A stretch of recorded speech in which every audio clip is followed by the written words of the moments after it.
បាទជំរាបសួរខ្ញុំបាទថ្ងៃនេះតំណាងឲ្យក្រុមហ៊ុន Group Visa Cambodia មកពលានយន្តហោះអន្តរជាតិដៃជោបាទមកធ្វើដំណើរភ្ញៀវ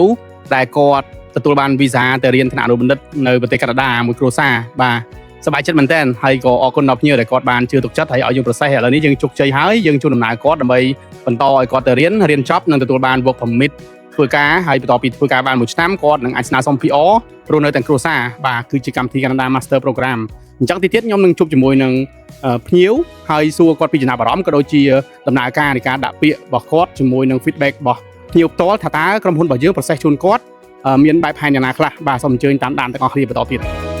បាទសួស្តីបងអរគុណថ្ងៃនេះបងអញ្ជើញទៅប្រទេសណាដែរបងទៅកាណាដាបាទអរគុណមែនតើទៅគឺក្រុមហ៊ុនយើងជាអ្នករៀបចំជូនបងដែរបងណាបងបាទបងយល់ឃើញចំណាប់អារម្មណ៍យ៉ាងណាដែរជាមួយនឹងក្រុមហ៊ុនរបស់យើងបងហ្នឹងហើយតាមពិតទៅខ្ញុំមើលពីប្រវត្តិរបស់ក្រុមហ៊ុនតាម Facebook ណាដឹងព័ត៌មានតាម Facebook ហើយក៏ព្យាយាមទៅតាក់ទងទៅឃើញគាត់មានក្រុមការងារគាត់ហើយក្រុមហ៊ុនគាត់មាន office មានគេថារចនាសម្ព័ន្ធត្រឹមត្រូវហើយក្រោយពីខ្ញុំបានសិក្សាលម្អិតពីក្រុមហ៊ុនគាត់ទៅឃើញថាគាត់មានបទពិសោធន៍មានសេវាកម្មធ្វើរឿងទាំងអស់ហ្នឹងល្អហើយមែនដល់ពេលយើងបានធ្វើការមួយគាត់ទៅយើងឃើញថាគាត់ក្រុមការងារគាត់ហ្នឹងធ្វើការលឿនពេលខ្លះយើងឆាតទៅគាត់ក្រៅម៉ោងធ្វើការក៏គាត់ respond ដែរហើយគាត់លក្ខណៈថាគាត់មានគេថារបៀបធ្វើការរបស់គាត់ទៅមាន structure ត្រឹមត្រូវបាទអរគុណច្រើនបងហ្នឹងបងទៅរៀនបន្តថ្នាក់អនុបណ្ឌិតដើម្បីបាន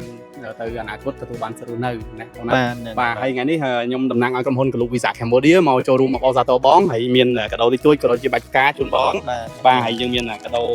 តិចតួចដែរជូនបងដើម្បីបាទអរគុណបាទជារបស់អនុស្សាវរីយ៍ហើយក៏សូមអរគុណនិងជូនពរបងសម្រាប់គោលដៅគ្រប់គោលដៅបងប្រាថ្នាបាទជូនពរឲ្យបងសុខភាពនិងជោគជ័យបាទអរគុណចឹងមានប៉ុណ្ណឹងនេះជំរាបលាបងអរគុណច្រើនបាទ